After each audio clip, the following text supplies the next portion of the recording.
Hey, kia ora, Helen Brahms here today with Genealogy and History for today's date, April 25th.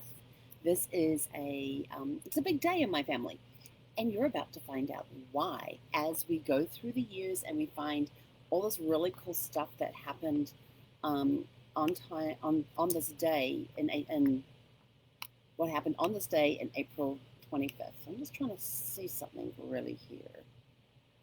Interesting. Let's move my comments to where there's a picture of me in the way of it so I can't see any comments coming in. Oh, hang on. Maybe I can. Look at that. Let me move it. Nope. Oh, it did. I moved it. Yay. All right. Okay, we're good to go now. So April 25th. So as we go through on the events in history that happened on April 25th, think about connections within your own family tree that you may have to these events or to the people that are mentioned. And we're going to be starting in 1507. Yep, 1507, and we're going to be ending in 1998. So just 23 years ago. Wow. Cool. Okay, so 1507. So let's start and let's see what happened on this day in history on April 25th. So in 1507, the German cartographer Martin Waldseemüller first used the name America on his world map, Universalis Cosmographia. Universalis Cosmographia. That was when the word America was first used. Shortly before making land, and then in 1607, shortly before making landfall in America, Captain Edward Maria Wingfield is named president of the Jamestown Governing Council. This is 1607. April 25th, 1614, Amsterdam Bank of Loans was formed. That one's been around a long time. I forgot to check to see if it was still around today. And now we've all heard in China of the different dynasties and the Ming dynasties. Well, most of us have anyway. So in 1644, the last Ming emperor, Zhongzhen, hung himself from a tree in Jing Mountain, Beijing, rather than being captured by the forces of Lei Zhixing. So that ended the Ming dynasty in 1644. In 1660, English Convention Parliament meets and votes to restore Charles II as King of England, Scotland, and Ireland. And there was this whole thing where for a while the royal family was not recognised. The Parliament decided to get rid of it and I think it was about 10 years it lasted. And then it came back, and so Charles II went in and made his case, and they voted him in 1660. He then later on, and he ruled until his death in 1685, but he disbanded the Parliament in 1681. So for the last 4 years of his life, he was actually ruling England, Scotland, and Ireland by himself without a Parliament. So it's interesting how times change and governing bodies change and that sort of thing as well. So it's interesting going back and seeing this sort of stuff. In 1684, and I was like, 1684, this happened, the patent was granted for the thimble. And those of you who don't know what a thimble is, it's a little piece of metal that goes over your finger for those that are seamstresses and hand sewing, and helps you push the needle through without damaging your own finger. You put this little covering over top. Well, the patent for that was granted in 1684. In 1719, Daniel Defoe publishes Robinson Crusoe. Did you know that it was published back in 1719? Also, I didn't realize. I knew it was a classic novel. I just didn't realize how old the classic novel was.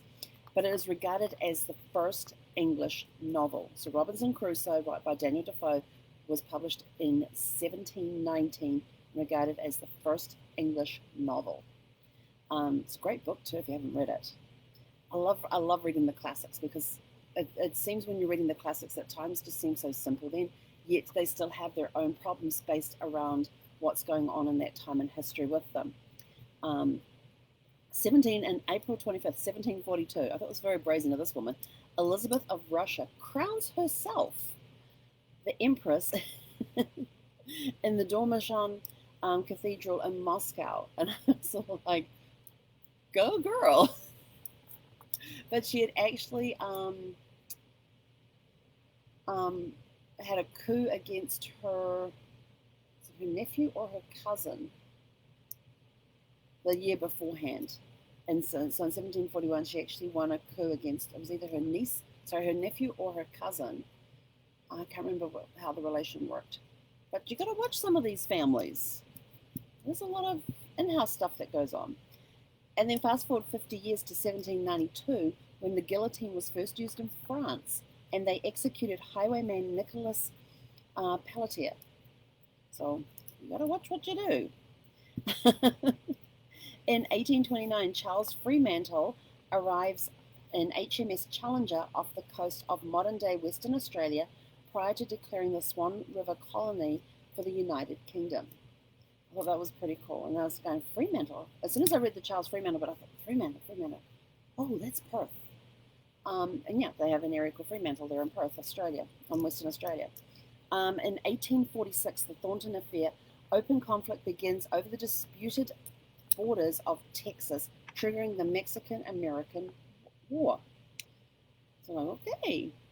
In 1859, the ground was broken for the Suez Canal, and it actually opened on November 17th, 1869. So it took them just over 10 years. It took them 10 years? Yeah, almost 10 years to dig out the Suez Canal, and it was not very deep, nor was it very wide in areas.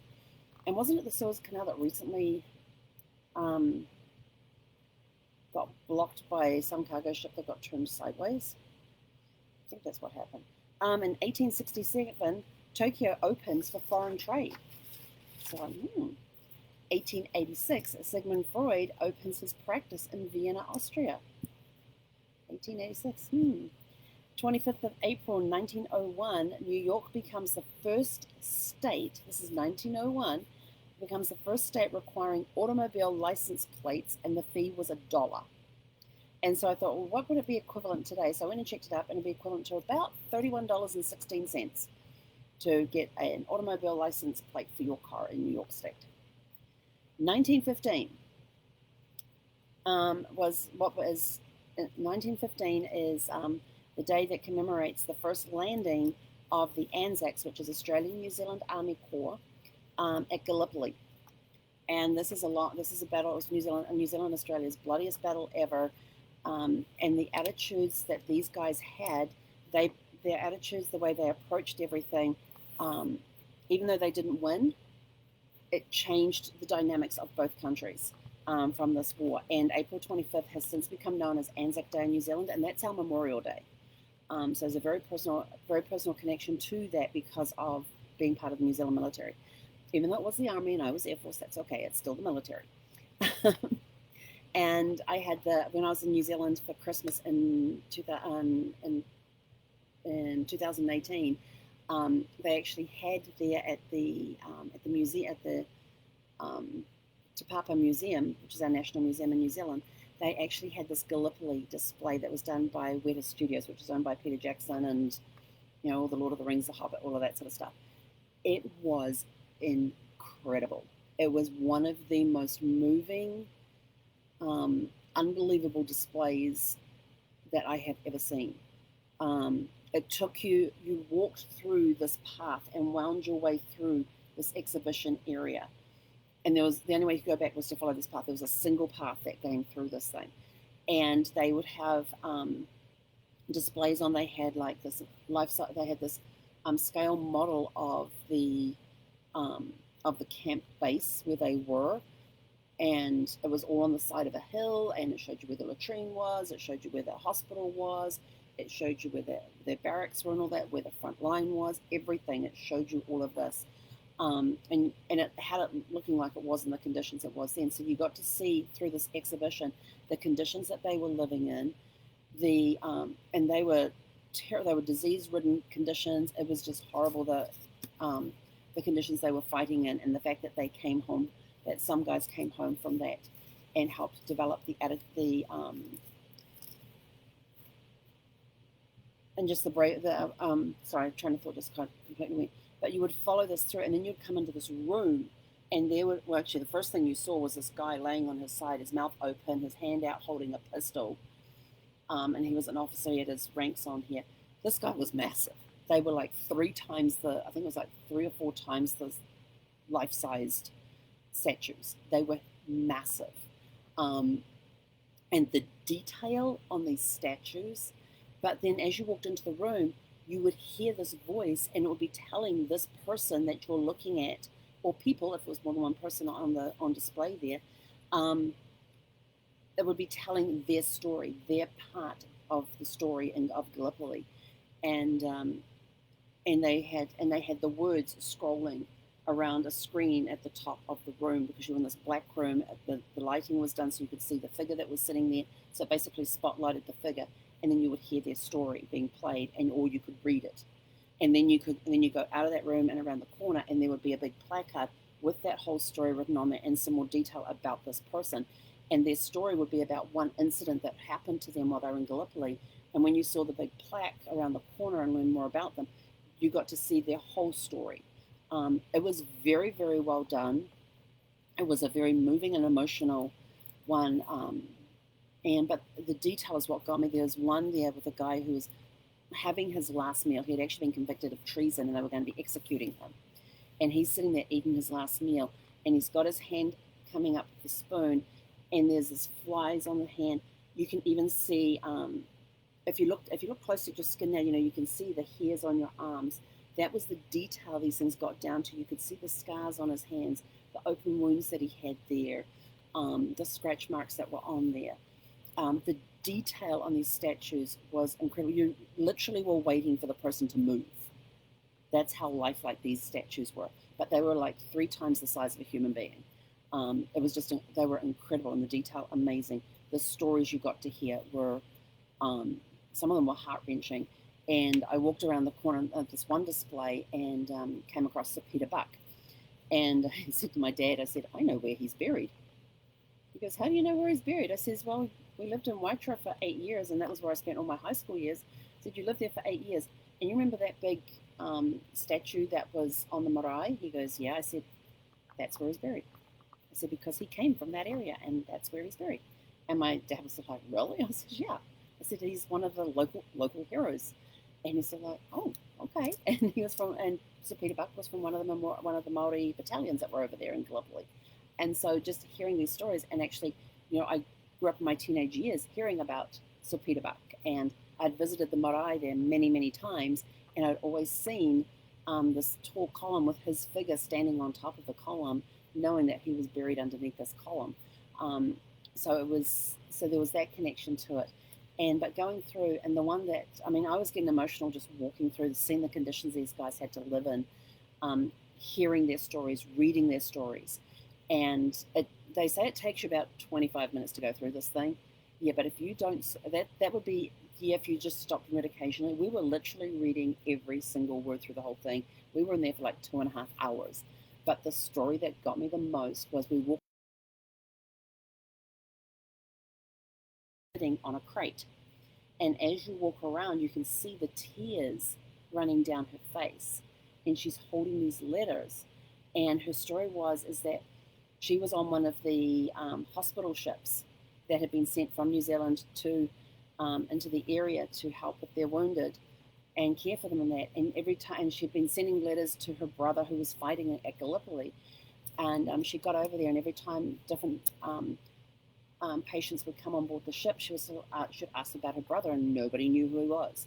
And when and then she finally got given this bundle of letters, which was all the letters that she had sent to him. It was wrapped in a black ribbon, and it had "Return to Sender, Killed in Action" stamped across every single letter. And she had just learned this, and so she's sitting there on this crate just crying, and you're hearing her story over the speakers that are in the room, and you're seeing those words there. It was the most heart-wrenching thing. And I thought, she spent 4 months traveling by ship to get to the area where her brother was, to find out that he got killed in action. And by the time word had reached back home, she was already on the ship over there, so she didn't hear until she got there, and her letters actually found their way back to her. So that was the most heart-wrenching one. But it was an incredible incredible display. And if I remember correctly, it opened in 2015 to commemorate the 100th anniversary of the landing at Gallipoli. And it still happened to be opened in 2018. We actually went New Year's Day of 2019 is the day we went. But it was an amazing thing, just giving you just a glimpse into what these people went through, what these guys went through, and to give thanks to them for their dedication to the cause that they were fighting for. So today, New Zealand is, or actually would have been yesterday, because they're a day ahead of us. So April 25th is Anzac Day in New Zealand and Australia, and it's our Memorial Day, and it's our day of giving thanks to our current serving military as well. Right, in 1928, Buddy, a German Shepherd, became the first guide dog for a U.S. citizen, Morris Frank. In 1945, 45 countries convened a UN conference on international organization in San Francisco. In 1945, and this is a personal connection to it, in 1945, Denver, Colorado is the day that my mother-in-law and father-in-law got married. There's another connection coming.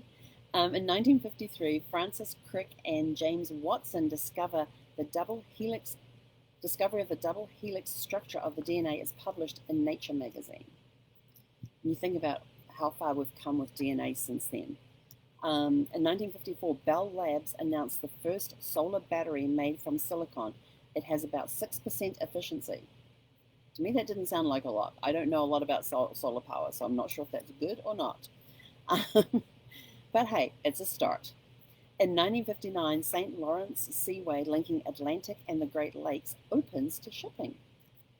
In 1960, the first submergible circumnavigation of Earth was completed by USS submarine Triton in 60 days and 21 hours. That's a long time to be underwater. My hat's off to anybody that can work in a sub. I get claustrophobic in small, tight spaces, and that would probably, that would not do me well at all. I know personally I would not. I may go into a panic attack on it. I don't know.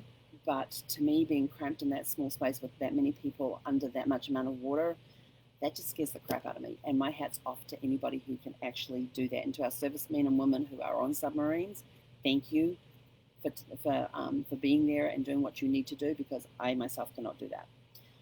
In 1961, Mercury Atlas rocket lifted off with an electronic mannequin. So like an electronic mannequin. Well, that would have been interesting. Wonder how they controlled that one. Anyway, on that same day, Robert Noyce patents the integrated circuit, and on that day, an unmanned Mercury. Hang on, that lifted off. That was all the same day. Wow. Yeah, it was. So an unmanned Mercury test explodes on the launch pad. And I'm like, well, hang on, they have one that lifted off with a mannequin, and then they also had another one that exploded on the launch pad? Okay, same day, same year. In 1962, U.S. Ranger spacecraft crash lands on the moon. And I'm like, in 1968, Half a Sixpence opens at Broadhurst Theatre in New York City for 512 performances. And this, I pulled this one out specifically because I don't normally talk about what goes on in the theatre. Sports is another one that you won't see, and mainly politics as well.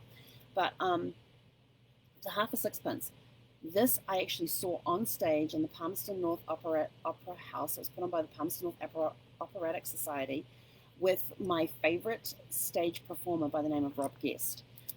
He was in the lead role of Arthur Kipps. And I still, to this day, I don't remember all of the songs and everything. I remember portions of the songs. So I still remember some of the songs from the musical. But I saw it 10 years later in 1978, and it was really good. And Rob Guest, if you don't know his name, he was born in England. His family moved to New Zealand when he was about 13, and they went back to Canada for a little bit. He came back to New Zealand. He started getting on stage and everything else. Later on, he moved to Australia when he got the lead role of Jean Valjean,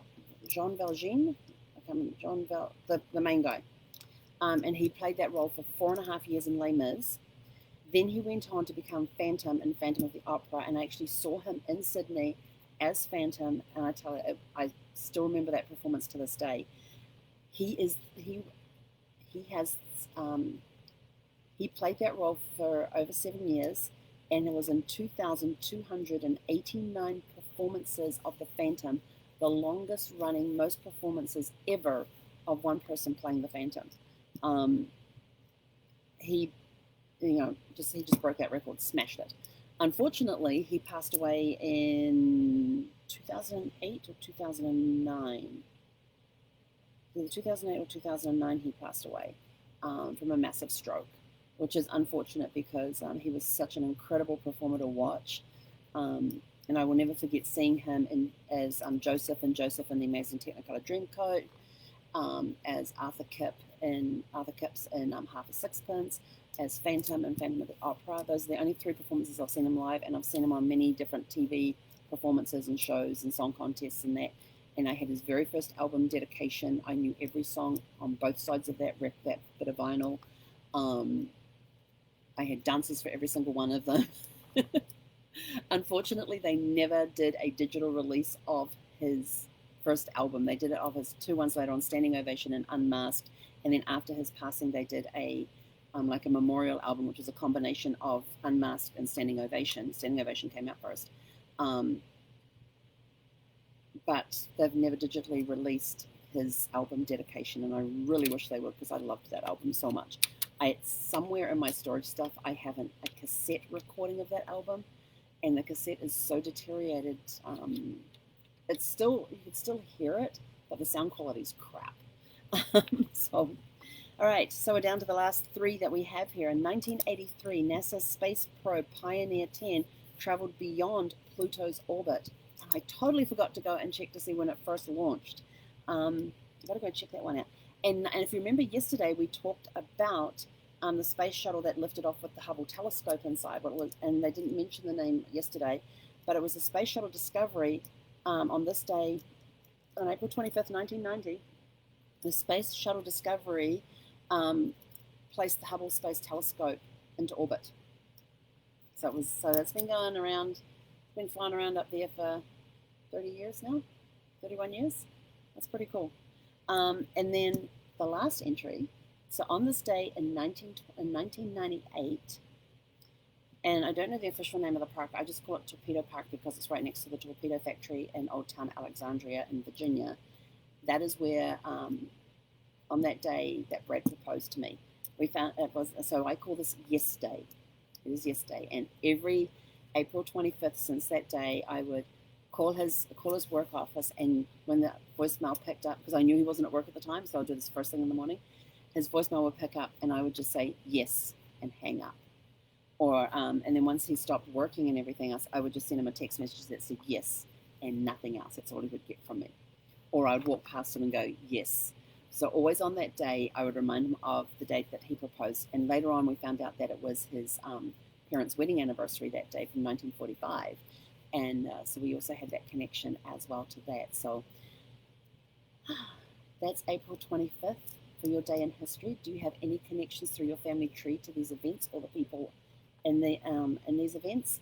So it's pretty cool. And when you blend your family history into that, like in 1945, on this day in 1945, while my in-laws are getting married, 45 countries were convening in San Francisco for a UN conference. So, there's what else was happening around that time. So what was happening in your family in 1945 or some other year on this day? What events were taking place? Were there births, deaths, marriages taking place on this day somewhere in time within your family? Whether it be your direct line or whether it be the relatives on the sidelines, what events took place on April 25th in your family history that may or may not be connected with some of the events and people that we talked about today. Have a super fantastic sparkling day and tune in tomorrow around the same time for Genealogy and History for April 26th. Hei konera!